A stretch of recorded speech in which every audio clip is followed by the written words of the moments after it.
Hi, everyone, and welcome to another episode of Cyber Risk Engineering. With us today, we have Adrian, who's going to tell us all about the secrets of building a successful cybersecurity conference. Adrian, welcome. Thank you. And I'm not giving you all the secrets. I'm not giving the total game away about how I do everything. Some of it, right? Just some things, yeah. So, in the build up to this meeting, Adrian, I think it was the previous decade when you and I met. How did Mm. 44Con come about? How did it start as a conference? And what was your involvement back then?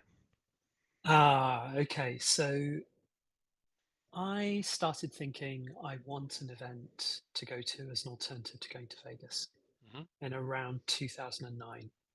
And Vegas was And Black Hat and DEF CON, right? Vegas is the whole security week thing. So you turn up on the Monday, you jet lag till Wednesday, but hey, there's an event called B-Sides Las Vegas on Of Tuesday, so you course, go we've to got that. B-sides. Yes. Yep. Then you've got all the evening things that start, and then you've got Black Hat that costs a fortune. That was the other focus. Black Hat, $2,500 $3,000 to go in then, and and then on the Friday you had DEF CON through to Sunday. 3 days. And it's so yeah, so literally you'd be there Monday to Sunday. You'd begin if you were from the UK in semi UK mid Atlantic time zone, and you would end the week in mid Pacific time zone because in Vegas you don't go to bed during DEF CON or Black Hat till about 4 a.m. So you're somewhere Hawaii way, if Right. not And then further you're on a west. flight back as well, right? There, right, and then the flight back to the UK, and you're jet lagged for the next week. And that was part of the whole mantra of heck, if you send someone to Vegas, you they're useless for 3 days after they get back, Oh, yeah, the whole week. and so really you combine all that together, the fact that you have to go to Vegas, you were then in huge events, like massive events. DEF CON back then was around 10,000 people. Black Hat between 3 and 4,000, rising to 6 to 8,000 later on. DEF CON's now at the 15 to 20,000 size, just to Yeah, put it in context. huge numbers. It's huge. It's huge. And if you're someone that gains knowledge through talking to people, you don't really want to sit in talks. They are terrible to be at for that reason, because if you know people, you get vortex. And what that means is you're walking down a corridor on your way to meet someone else, and someone you know goes, "Hey, how are Right, you?" And you right. haven't seen them for a year or year plus. And you end up talking to them for 5 minutes. So now you're 5 minutes late. Then you walk another 20 steps and it happens again, happens again, happens again, happens again, and you end up being an hour late for that meeting that you were going to in the first place. It, Um, it, it was and getting that's really it. big, yeah, and it's now massive, right? Yeah, Yeah, I think DEF CON is yeah, spread no, across no, 4 hotels, so it's even worse than that. You can't. I remember when yes, we used to hide out at the relatively new hotel at the top of the strip. What's it yeah. called? And now Black Hat Well, has moved there, so you can't. There's nowhere to hide, basically. yeah. So yeah, I mean, if you don't like Vegas and you don't like the strip and you don't like the heat and you don't like, it's really a very, very unpleasant week. If you don't like crowds, it's hell on earth. So basically, you add all that together, Mhm. and I thought, well, I think what I'd like to do is do something in the UK that is really orientated until around not really with a UK focus, A but give global people in the focus, UK right? who can't go to Vegas for whatever reason, they can't afford it, they don't have the time, they don't want to, whatever, bring them to the conference and then bring the speakers to them. And that's where it all came from. So it was then, right, how do we bring the speakers in that people want to see? And it was like, oh, okay, so we've got all our friends in the thing. And anyway, I got a phone call from Steve Lord, early 2011. He said, "Hey, I've got this this organization called Tiger Scheme. You might have remembered them. They were the competitor to Crest back in 2011 time. Hmm. They want to run their own conference called TigerCon. You're good at running events. Would you like to, help? Would you like to, work with me and run it?" I said, "Well, I've got a better idea. How about we do the conference I've been thinking about, and we get Tiger Scheme in as the platinum sponsor?" Right. He went, "Oh, that's a great idea. I'll go back to them and I'll talk to them." And we arranged to meet the following week at, ironically, Info Security, which was another show that is just Massive terrible. show, right? Just like Okay, but it's terrible, right? I mean, you walk into this barn and then there's tons of vendors, and it's like, okay, well, you get your supply pens for the year. That's good. Well, you used to be able to get your supply pen for the year until they cut down on the swag, but effectively it was like a zoo. Um, and if you've ever worked in info security, where you've literally been on a booth for 3 days, by the end of day three, you're a zombie. You you you can't not want feel to your be. legs and you're an absolute zombie, right? Yeah, absolutely. You sure as hell don't want to talk to anyone. So it's all right. 3 days is too much. Good, right? We've got that established as well. And vendor focus is not good because um, vendors, well, then they sell necessary toys, which we need to secure our organizations. That's fine. But when you're going around and all you've got to do is listen to different vendor pitches for an entire day, it's a bit wearing. Yeah, So agreed. Agreed. Yes. so basically, there were three things that I wanted to do from Hmm. it, and Steve fortunately agreed. We wanted people to learn, we wanted people to have fun, and we wanted people to be relaxed. And that was And then, so we sat down to Info Security. He told me that Tiger Scheme loved the idea and they were up for it. Hmm. And this was what, May back then, when Info Security was. It was May the 15th, 16th, Yes, somewhere around beginning there. of summer. Yep. Yeah, and we basically set the date of that September. So we planned doing it the first week of September because we thought, oh, we'll do it at the end of the school holidays so that everyone's back from holiday and Hmm. they're not in work time. Terrible idea. Anyway, so anyway, we You had three looked around months, some right? we had 3 months. So basically found a venue, East London Hotel. I can't even remember the name. Apologies. They had a room that we could split into track one, track two, Yes. and we could have a generic mixing area where we had sponsors. And so we thought, okay, that'll do for a first event. We're only looking at 100 people turning up, which is great. And we organised a bar spend with the venue, but it was a bit awkward to get to the bar. It wasn't quite there. Then there was a Accessible. balcony for people that wanted to pollute their lungs, which is great because back then more people polluted their lungs, and and so we had all the ingredients, and that's what it really boiled down to: is that to actually do an event where you have a motivated audience, all you actually need is a room, um, food and water so they don't die, and a way for them to present ideas to each other. And And good that's presentations. Yeah. yeah, that's the fundamental crux of a good conference. Um, So if then you then fast forward now to 2022, well well let's finish 2011 first, oh, because okay.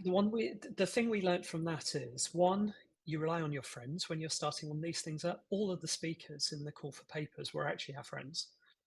All of the sponsors that actually paid money to be at the show and meet the audience were companies run by our friends. Harun Mia was one of them.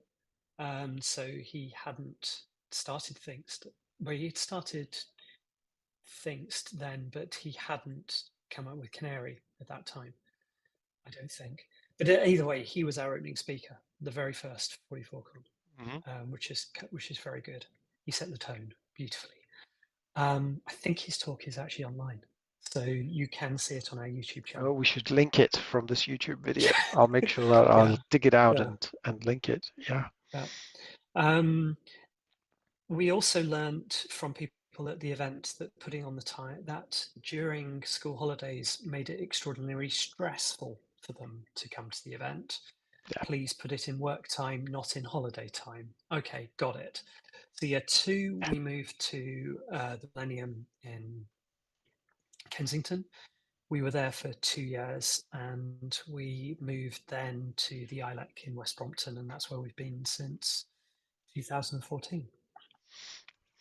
It's now been running, 44 Con has been running for 13 years, It's 13 years with 10 physical events, and that's really the way I look at it, because we had 9 events up to 2019, right? and then we had a break of 2 years. Wonder why. And then we came back with a The, physical the event world had a to break, and behind we're still us. wondering why. Yeah, the world had a break. Yeah, and we came back 2022 with what you see behind us. And how does Where today's event compare with, the one that the earlier events, not necessarily the first one, right? Um, how does it contrast and compare? um, on the good side, there's international recognition of the brand. All I have to do is wear a 44Con t-shirt to any other event I go to, and I get a lot of people saying, "Oh, I want to come to 44Con. It's great. I want to come to London. I want to. I want to. I want to. This is all good stuff," and they do. This is this is the great thing. So you type 44Con into the Google search engine, you've got 43 or 44 pages of results. That sort of search engine optimization you cannot buy.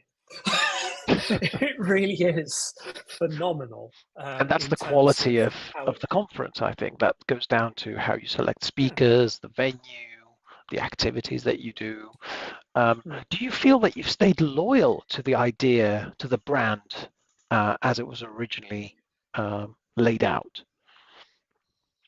So we started going bigger in 2013, which was a bit of a mistake. In 2013, we extended it to 3 days, which wasn't good. We got more people in 2013 than ever before, which wasn't actually good. Okay. And gradually, I've realized that there is, for me, an ideal size of event. And this year, we were 50 to 100 short of that ideal size because of the restrictions put on government attendees by the Queen passing away, and because they weren't allowed, no one who worked in the civil service was allowed to go to an event or present at an event.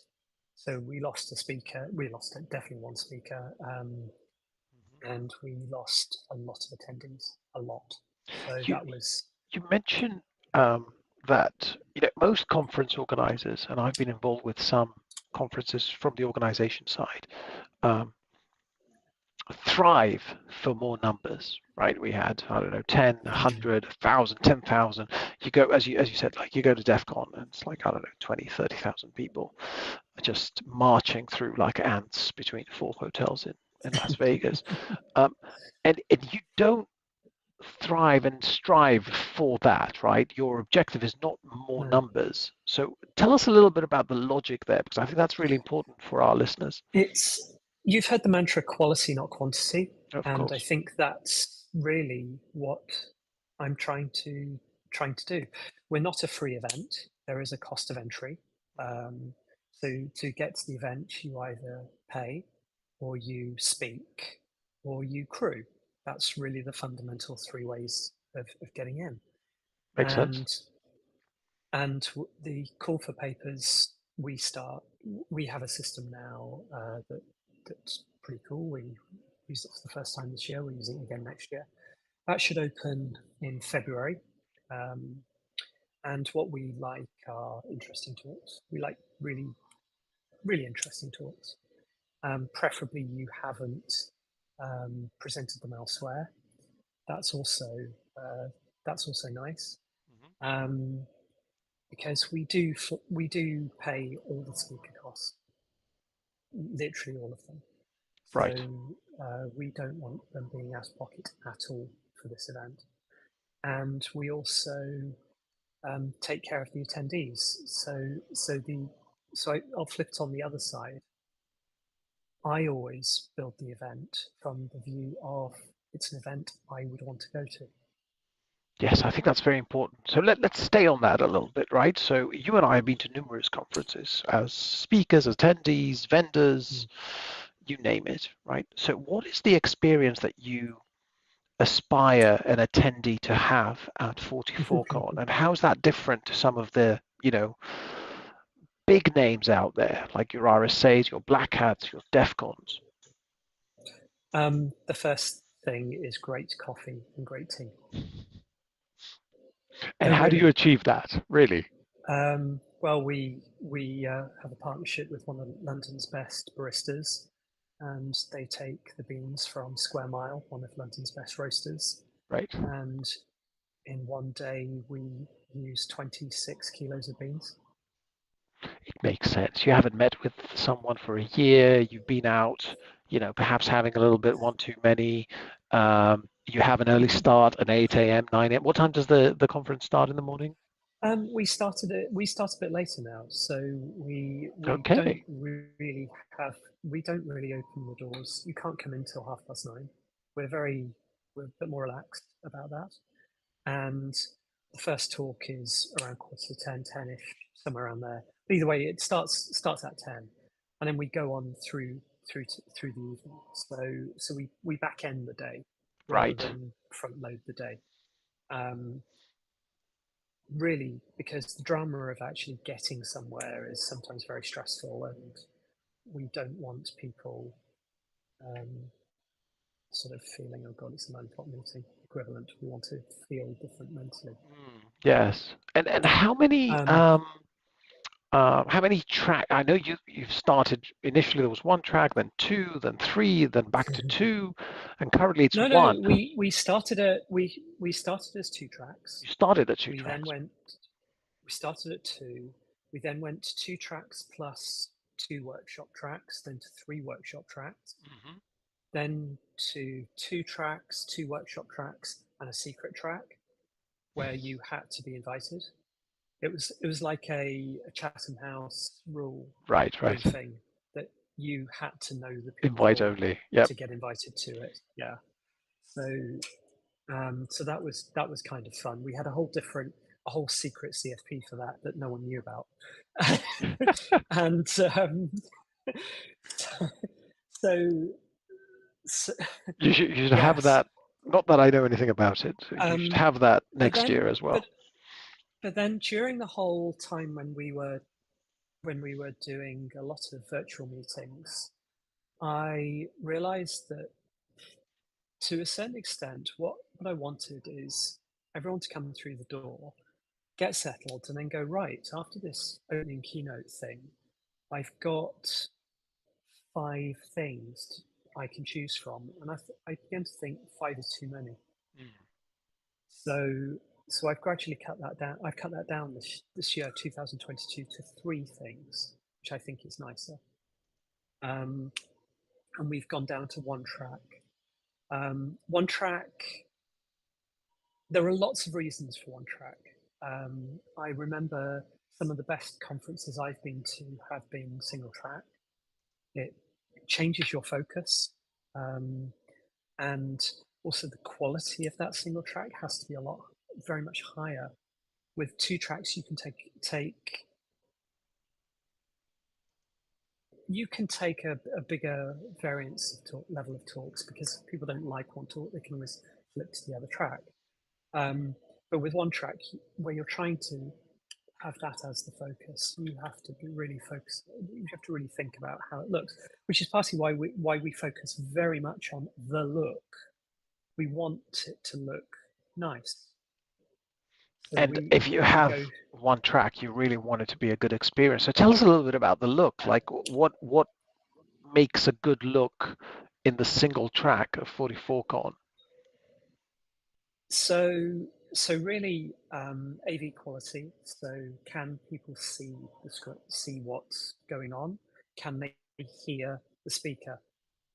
We've been working with the same AV company since 2014, Hmm. and they are a professional AV company. Then they're not. they're not AV by our friends. That doesn't actually scale or work, and also you can't sue your friends if they screw up. so that's also a very important thing to remember about suppliers. You can have all sorts of you've got all sorts of contractual clauses that you can put into a client relationship you can't put on a relationship with a friend who's Correct. doing a Yeah, service for you. So absolutely. there's a time to rely on friends and there's a time to not rely on friends. And AV is not a time to rely on friends. So Um, AV, you, let's break down AV a little bit because for, a good cyber presentation, we're talking about slides and a demo, probably, right? yes. How does AV? I get the coffee part, but on AV, that's pretty. You don't have any videos playing. You don't have that's fairly bog standard. What can you get wrong from an AV No, perspective? sound is actually is Ah, one of the biggest issues. So the thing that we do is we have the sound setup of a music gig with a vocal bias. So the quality of the PA is really up there. It's okay, not. It's we don't use the venue speakers at all. Everything is brought in, and that's why when we were approached by a band who said, "Oh, we could play on the Thursday night. We just want to play in London and just test out some new songs." Well, okay, fine. You're pretty popular in Vegas, so we'll give you a try. And when they actually sent the tech spec in, we only had to change two speakers. right. So it is that level of audio Yeah, basically that you have already yeah, in house that you're bringing into the venue. yeah, What, yeah. what else in Yeah. terms of the experience? So other than selecting, We fabulous we presentations. food. So Okay. we feed people from the moment they walk in to the moment they go to bed on the Thursday, and on the Friday we feed them in the morning and also lunchtime. Um, and quite often there's stuff to go home with as well. But yeah, so we actually sort out the menu 3 months before the event. We actually test the food. We actually say what we want, and then they cook it. They prepare it, and then we actually do a tasting. Um, Bit like a wedding. and it's just like a wedding, and basically um, we then figure out, okay, with the number of people coming, how are we going to deliver the food? And that's actually really key because I hate lines, right? I don't Right. really like lines. I don't want a line going in. So so basically, when you arrive at the venue, I don't want the line being more than 5 to 10 people. The I want registration it line, the 8 the a.m. registration, registration. yeah, Yeah, that's yeah, horrible. and I want processing to be less than 10 seconds per person, um, and that's why we've kind of optimized the here's your ticket, we scan it, bleep, you're in. That's great. We've refined the systems over 10 the past seconds. By the time you about ten get the seconds. goodie Yeah, bag and the, whatever else, yeah, surely that's more than yep. 10 seconds. No, we got it down to about 10 seconds, Are and you we willing to bring all share of with the. us the number, the ideal number of um, attendees? It depends on the size of your venue. It depends Okay. on where you are in the world. It depends on when you are. If it's an evening event, you will expect a very different number to a daytime event. Hmm. If you're a B-sides, the numbers will be a lot higher than a paid conference. Correct. Yeah. B-sides is free. Yes, they sell out, but it's free. So it is what it is. Um, and I think you need to focus on, okay, if I'm an attendee at the event, I want to talk with how many people a day to meet with all of the people that could tell me something that I need to know or that I want to catch up with. So if you've got, say, around 200 attendees, Mhm. it's physically possible. Yeah, it's fairly possible to talk to 200 people across 2 days. It's not that hard. 300, you can just about do it, and it starts falling apart at around 350. Right, right. So you would then be able to make sure that everyone has left with those interactions as good memories from the conference. If they want them, yeah, yeah. So Yeah, we want to give people the opportunity to interact. They don't have to. We don't make people wear name badges. We don't make people do anything really, other than have a ticket and then walk in. If they want to sit all day in the bar watching the talks on a screen, they can. If they want to sit on right. bean bags watching the talks all day, they can. If they want to sink 10 coffees and not pay for any of them, well, all they have to do is go to a sponsor, get the coffee vouchers, and they don't have to pay for a coffee. So there's ways we've actually integrated the ways the sponsors engage with people to optimize their experience How do the and really sponsors the engage with attendees?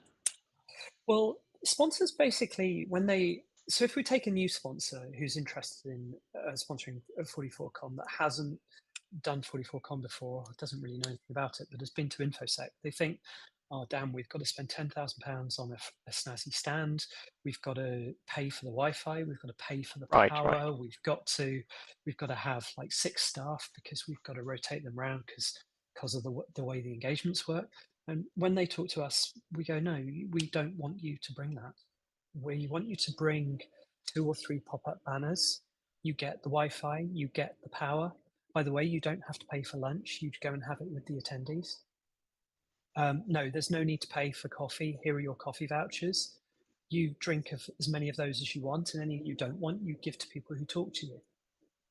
Aha, Yes, okay.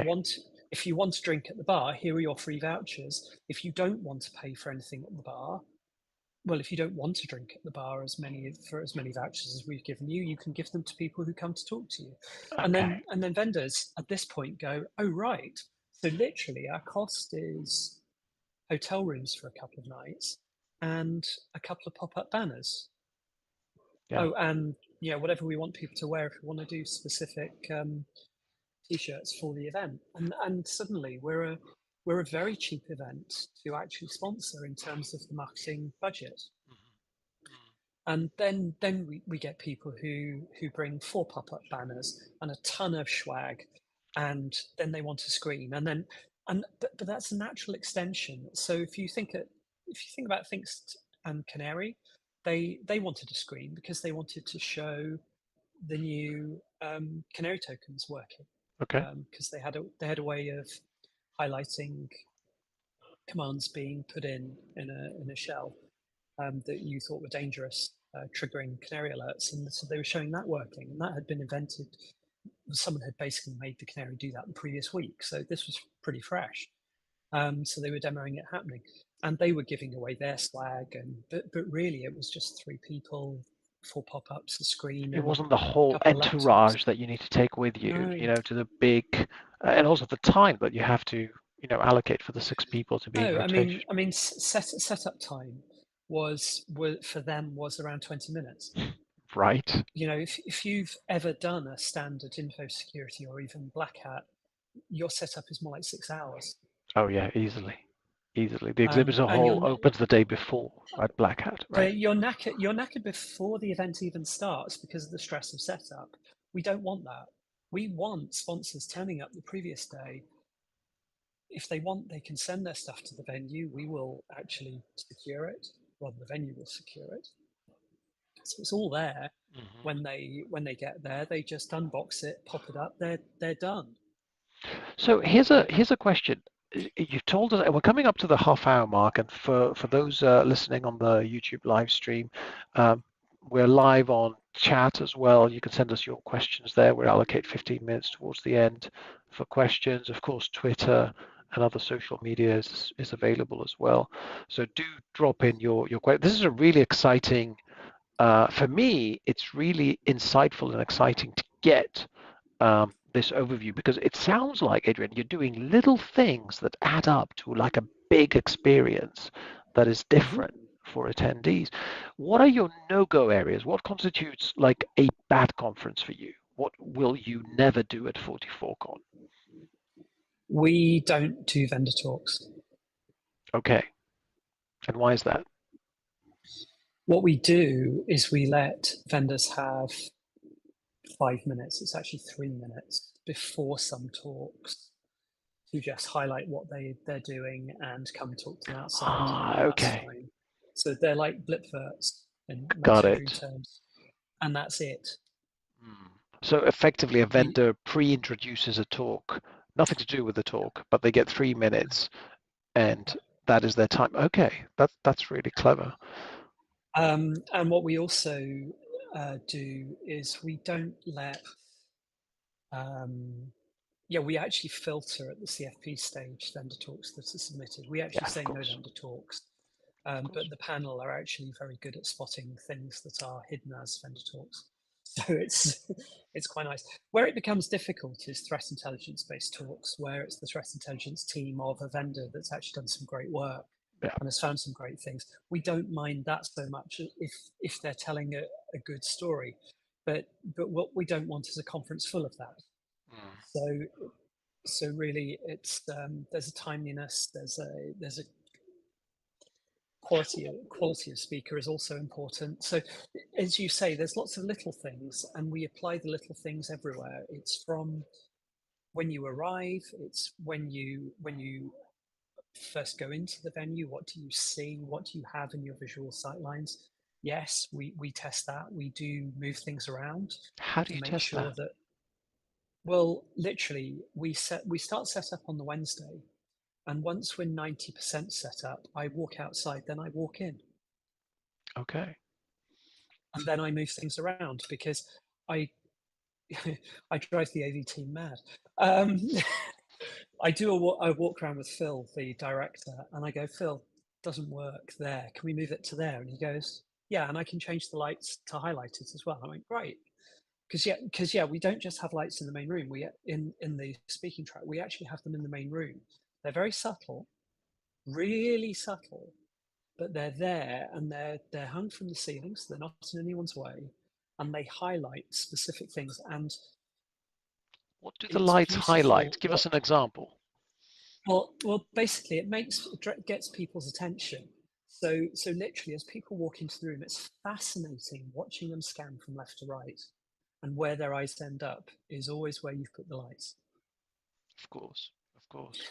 So lights to be added to coffee, to just making sure that Yeah, audio is correctly set up, to a yeah, good quality of speak. Just going back to the speakers that you select. So with any sort mm, of big conference, you get, I don't know, your research-based um, submissions, your vendor-based submissions, different cuts of, protect, detect, respond, recover presentations. mm, And occasionally you'll also get the odd gem of somebody stumbling into something, maybe a sort of early 0-day indication of a technology, something along yeah. those lines. How do you So focus your CFP through that spectrum? so we so we don't ask for O days. We're not Black Hat. We're not that interested in O days. What we're interested in is where you were looking for an O day and you failed. It's more, please Okay, explain how you were thinking when you started this research. When did you realize that you were going down the wrong path? And then how did you pivot from that point to what you went to next? That's actually fascinating, because it is more about learning how to think. A lot of people learn from books on how to think, right? I find really security biased people learn from other people better. of course. Yeah, we And do. and when you so we opened the conference with James Forshaw of Project Zero this year, and James was walking through some Kerberos um, issues that he had found. Unfortunately, he was in the 30-day window where they wouldn't disclose the actual vulnerability, Mhm. um, because they were in the fix cycle. But what he could do is explain it, and he kind of went through what he'd done with Kerberos and why he'd chosen this path to go down. And then he did the introduction of Alice, Bob, and the like. And he said what Alice was doing. And then he said a bit more about what Alice was doing. And then Alice did something to Bob, and he lost 30% of the audience because that was what. So everyone woke up at that point because it's like, Right. okay, what did Alice do to Bob? It was an aha That moment all was of a sudden. Right. the crux of his talk, and it was beautifully done.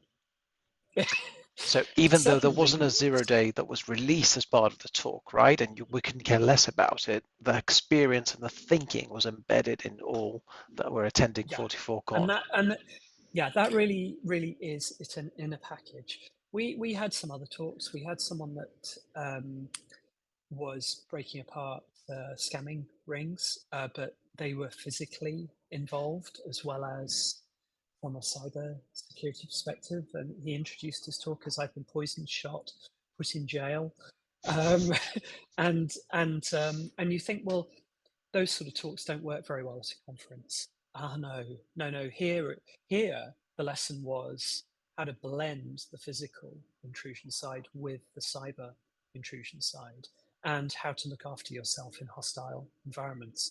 That was the lesson, and really, that was one of the better talks to have after lunch because everyone woke up.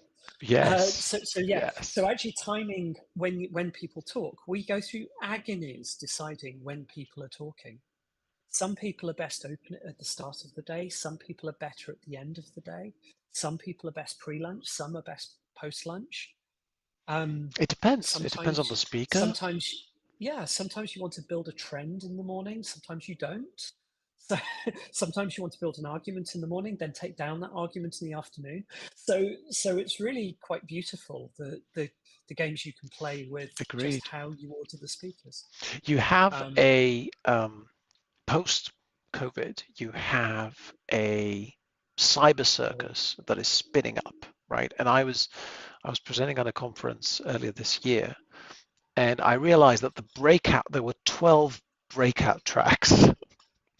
So it was the morning session of day one, keynote, presentation, all that lovely stuff, and then breakout, right? And I was, okay, one of the breakouts on day one, morning session, what could possibly go wrong? And then I looked at the schedule, and I was competing, in inverting quotes, I wasn't competing with anyone, some of them were good friends and colleagues, and with 12 other tracks, yeah. right? A total of 13 tracks. And that's just, you know, what experience can an attendee actually have when they have to make a choice at 10 a.m. Well, of, it's not doing that. How do you think the speakers feel? It's like, as you said, you felt like you were competing, and with when you go down to three choices, as we have done, it's you either doing a talk or you're doing one of two workshops. We try and make sure the workshops are totally a totally different area to the talk. So if you talk you're not interested in, you're probably interested in the workshop. give us an example of And that. oh boy, so I defined when people go, well, what do you mean by a workshop? Well, I idealize the workshop as, okay, you've got 2 hours, you've got an executable, and you don't know whether that executable is malicious or not. Ah, Can you okay. spend 2 hours walking through IDA Pro, proving one way or another that this is malicious or not, and actually illustrate to people the decisions you make and actually do it? So it's like a training course, but very focused on a particular task. Okay, right. So we had I mean, one of our workshops was build your own AWS scanner. Yes, there are some great scanners out there for to pick up AWS settings. NCC Group have got one, Scout Suite. But actually, Paco decided that it wasn't getting all the things that he wanted And from Paco his works at AWS Amazon, right? environment. So, And Paco works at Amazon, so yeah, this is kind of so he knows the APIs backwards. So he basically said, right, you're building your own tool. These are the APIs that where they're interesting things. And he literally walked people through. You query this API this way, you query this API this way, and basically you get a dashboard of really interesting stuff that nothing else gives you. And you've built it yourself. So he literally had people doing it on their laptops with him. So that they've all gone literally the following week to their companies, and they've built this dashboard from their AWS environments, adding huge value. Because it was available. So Right, right. because yeah. So that's another great example. We've had things like we've had the ITER example. We've had quite a few using a tool better, and I'm a real fan of that, because I think if you see a tool that's advertised on Twitter or wherever, and you think, oh, that looks cool, then you get the tool and you start looking at it and go, ooh, this is a bit okay. This is going to need a bit of coffee, and I need to start this earlier in the day. Hmm. Getting a work, almost getting a working path through the tool is really helpful for grasping the tool itself. I agree. And I agree. And if you look at security tools, right, and this is something that I have a big bee in my bonnet about, um, they have the worst interfaces out there, yet they run the most concurrent threads. They have the need for the most options and configuration options, right? yeah, Um, yeah. Free hint, guys. When designing security products, you do need a UI designing firm helping you. You really do. Even if you think you're a great graphics designer, you're not. You're really not. Even if it's a command line tool, I think people need to really think it's not just Yeah. about importing a library. But not to digress, just to come back to this, and I see that we've got two questions that have already come in. So everyone, feel free to pile in the questions as we'll enter Q&A in a couple of minutes. Um, Question, Adrian, Oh, I about should probably. Oh, go on. I should probably talk about the bar. yes, We had as many non-alcoholic drinks on the bar as alcoholic drinks. We had Tanqueray 00, which tastes just like normal Tanqueray with alcohol, and we do a thing, um, we do a thing called gin o'clock, which is us. We're British. We have gin. Sorry. we Anyway, know, we know. um, So and the and the non how did we that work out? How did that fare? The well, non-alcoholic side of the bar. Well, basically, it's really people were asking in 2019 for more non-alcoholic choices, and just when things were virtual and remote, tons of stories about people giving up alcohol. Yeah, some people giving up coffee. I don't know how they do that, but anyway. I did it. Yeah. um, but basically, people not wanting.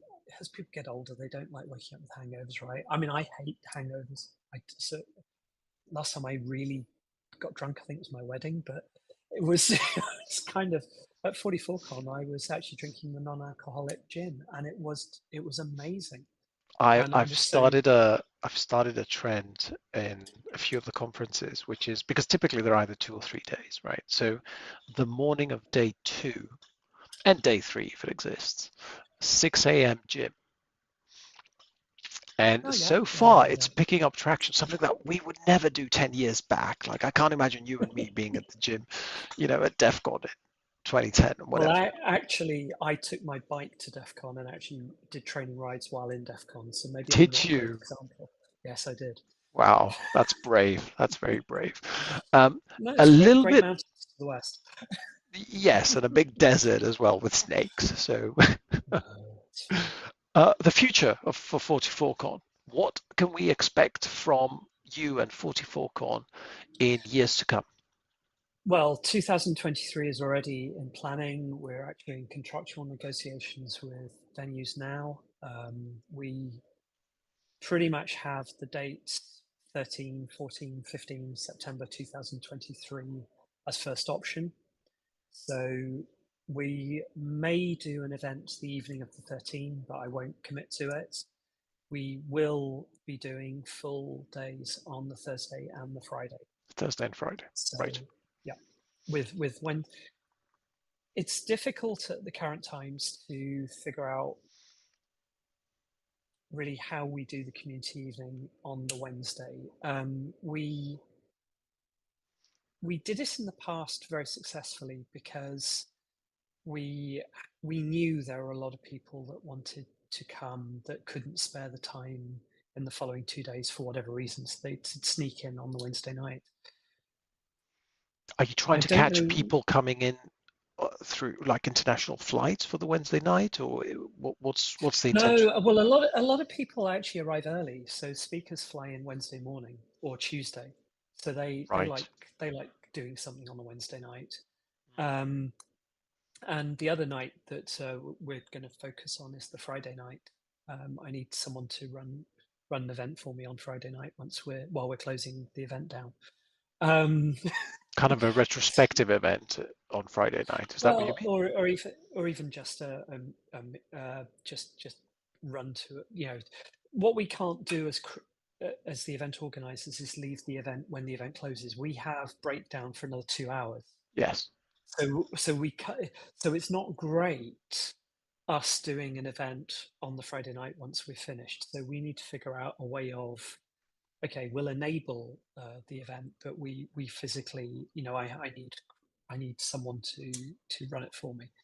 Do the I packing. can't Yeah. I can't do that. But no, I have to do breakdown because I have to sign all sorts of official forms with the AV loadout You're once it's handing done. back the venue. Yeah. Um, Effectively, yeah. Last question from me before we go to Q&A. We do have two questions that have come in. Um, if there was one thing for the future that you would want to do differently, maybe bigger, smaller, I don't know, for 44Con, because it sounds like you've hit a nice Goldilocks, equilibrium.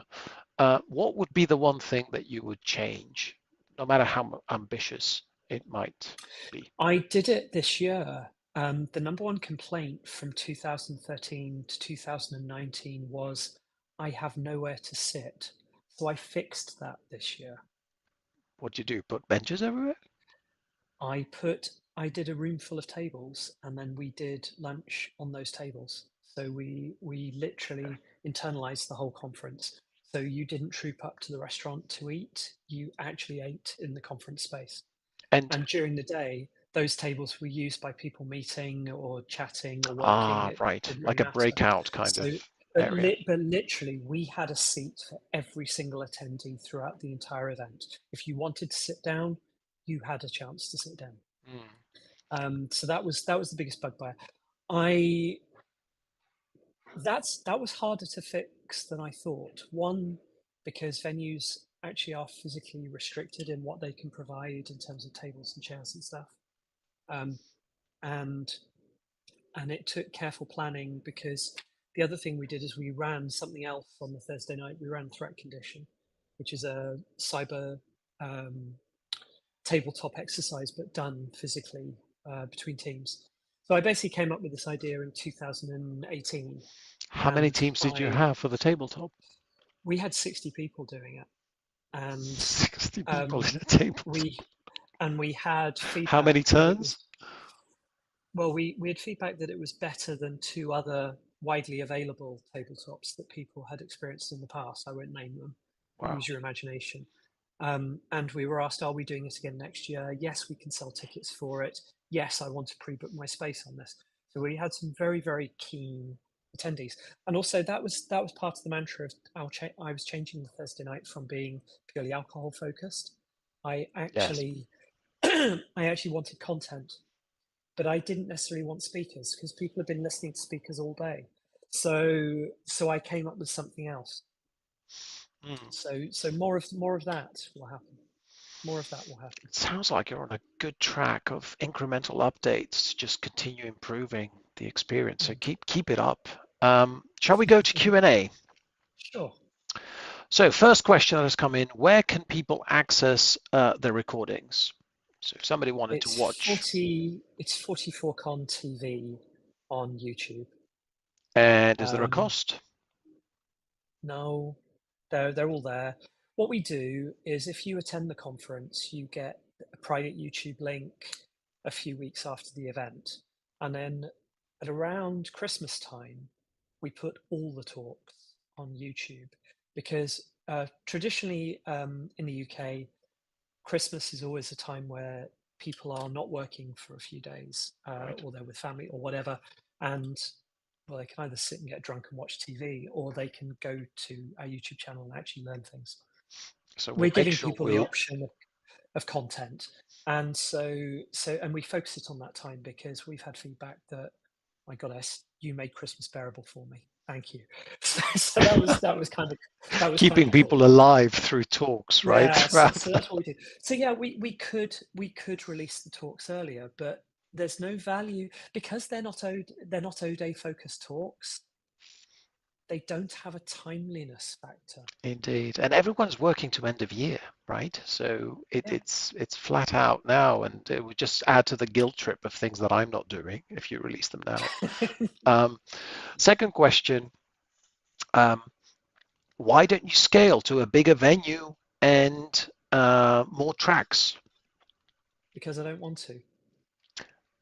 Can you expand on that a little bit? Um, right, because the experience will suck. It sucks for the crew. It sucks for sponsors, and it sucks for attendees. Though you probably don't realise it till you've done it. If you look, go to DEF CON once, go and experience a crowd of 15, 16,000 people at a security conference and get it. You'll either love it or hate it. If you love it, keep going. It's fine. 44Con is going to be small and perfectly formed. That's really the view. Scaling is Is